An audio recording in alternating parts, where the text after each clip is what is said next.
За сайн байцгаана хүүхдүүд ээ. Өнөөдөр багш нь та нарт халах урал ба идэвхүй игнэ гэдэг хичээлийг заахаар бэлдлээ. Эхлээд бүгдээрээ халах урал гэдэг зүйлээ сэргээн санацгаая. За нэг элемент химийн нэгдэлтэй харилцан үйлчлэн шинэ нэгдэл ялгаатай элементийг үүсгэх урвалыг халах урвал гинэ гэдгийг бид нэр өмнөх хичээл дээр үзэж судалсан. За тэгвэл металл хүчил төрөгчтэй харилцан үйлчлэх урвалыг одоо бүгдээрээ үзнэ.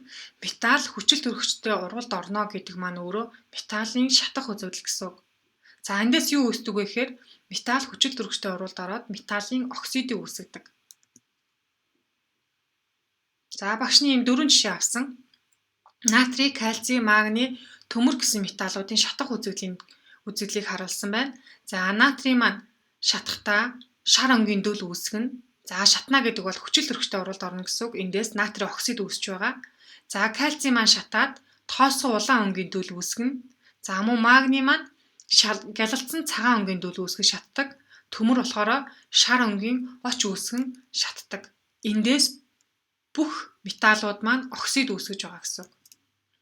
За явагдсан урвалын тэгшлэглийг бичиж үзэх юм бол за натрий дээр нэмэх нь хүчил төрөгч, тэнцүү, натрий оксид. Энэ бол натрийн шатах урвалын үгэн тэгштэл гэсэн үг. За мөн томьёоны тэгштэлийг бичсэн байгаа.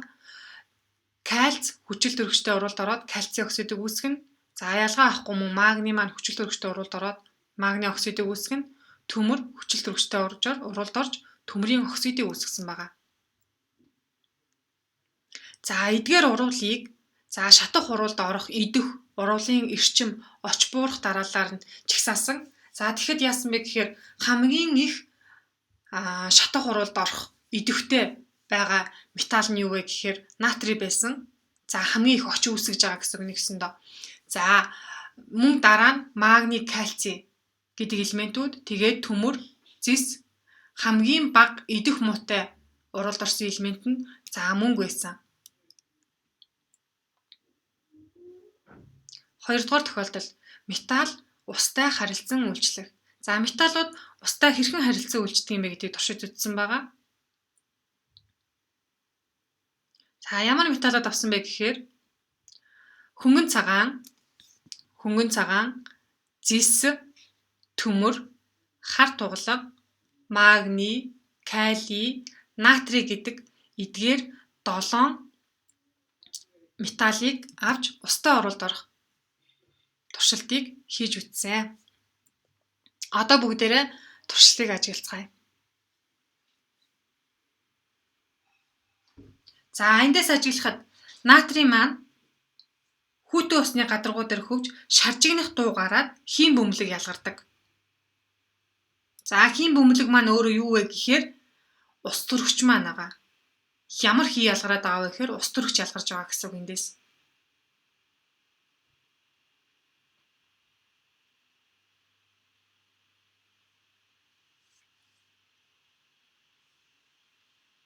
Дараагийнх нь кальц. За кальц маань хүйтэн уснд хийхэд эхлээд живсэн.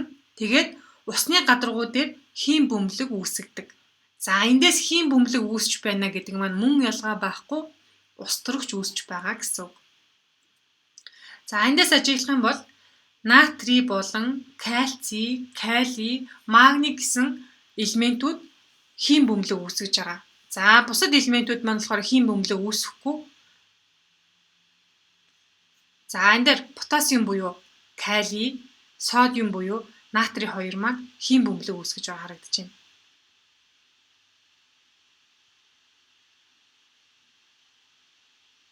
За натрий маань дулаан ялгаруулж явагдаж байгаа.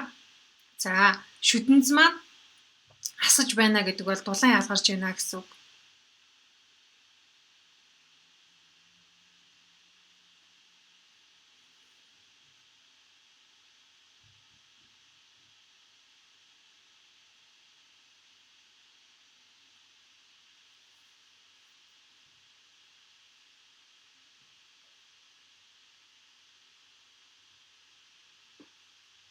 За кальц маань мөн ялгаа авахгүй хийм бөмбөлөг үүсгэж байгаа. За хийм бөмбөлөг буюу ус төрөгчийг үүсгэж байгаа. За хийм бөмбөлөг маань маш эрчимтэй ялгардаг.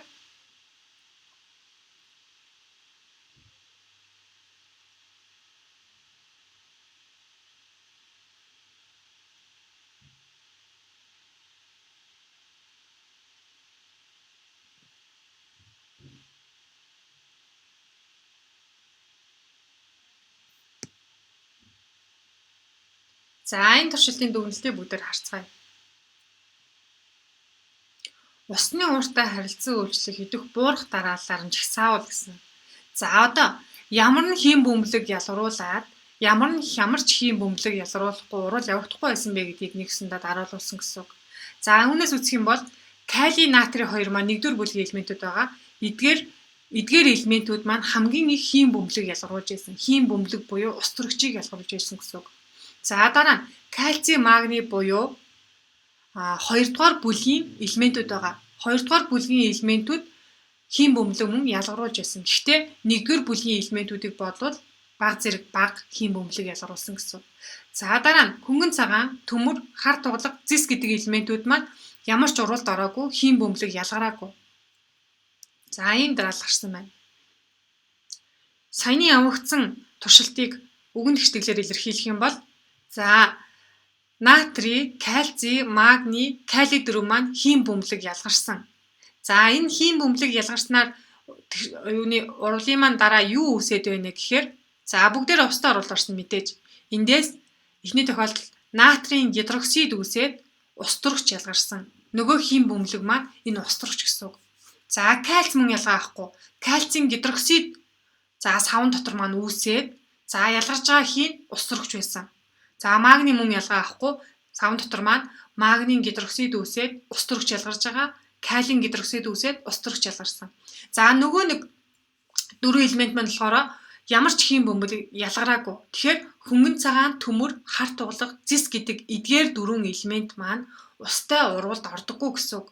Ямар ч шинж тэмдэг ажиглагдаагүй учраас устай уралд ордоггүй гэсэн дүгнэлтийг хийж болно. За дүгнэлт рүү орцгоё. Металл хүчил төрөгчтэй уралд ороод металлын оксид үүсгдэг. За харилцан ялгаатай металлууд маань өнгийн дөлийг үүсгэж шатдаг. За металл мөн хүчил төрөгчтэй уралд орж байна гэдэг бол металл шатаж байна гэж ярина. За дараагийнх нь металл устай уралд ороод металлын гидроксид болон ус төрөгчийг үүсгдэг. Гэхдээ энэ маань юун дээр тохиолдох вэ гэхээр зөвхөн 1-2 дугаар бүлгийн элементүүд гидроксид үүсгээд ус төрөгч ялгаруулдаг гэсэн. За 3 болон түүнээс дээш бүлгийн элементүүд устай уралд ордоггүй гэсэн. За металлуудын уралд орох идэвхээр нь жагсаасан игнийг металлын идэвхий игнэ гэж нэрлэдэг. За багш нь түрүүн 2 туршилт хийсэн. 2 туршилтан дээр за уралд орох идэвхээр нь жагсаавал гэдэг 2 хүснэгтийг үзүүлсэн. За энэ үзүүлсэн хүснэгт маань металлын идэвхий игнийг үүсгэж байгаа гэсэн. За бид нар дараагийн хичээлдээ металлын идэвхий игнэ гэдэг хичээлийг үргэлжлүүлэн судлах болно. За гэрийн даалгавар. Нэгдүгээрт нь литий, кали, хөнгөн цагаан, манган, барий, цайр, мөнгө, кали зэрэг элементүүдийн шатах урвалын тэгштгэлийг бичнэ. За шатна гэдэг бол өөрөө хүчил төрөгчтэй уралд орно. Эндээс юу үүсдэг вэ гэдгийг санаад тэгштгэлийг бичгэнэ. За мөн тэгштгэлээ тэнцвүүлнэ гэсэн үг. Хоёрдугаарт нь барий, кали, цайр, кальц, магний, натрий, литий, стронций, манган, төмөр зэрэг элементийн устай уралд орох тэгштгэлийг бичиж мөн тэнцвүүлнэ. За хоёрдугаар засгал дээр юуг анхаарах вэ гэхээр ямар элементүүд, ямар металлууд буюу хэдвэр бүлгийн металлууд устай уралд ордог вэ гэдгийг та нар эргээд нэг санаарай. За ямар нь ордоггүй вэ гэдгийг эргээд нэг санаарай. Тэгэхээр ялгаатай тэгштгэл бичигдэнэ гэсэн үг. За баярлалаа.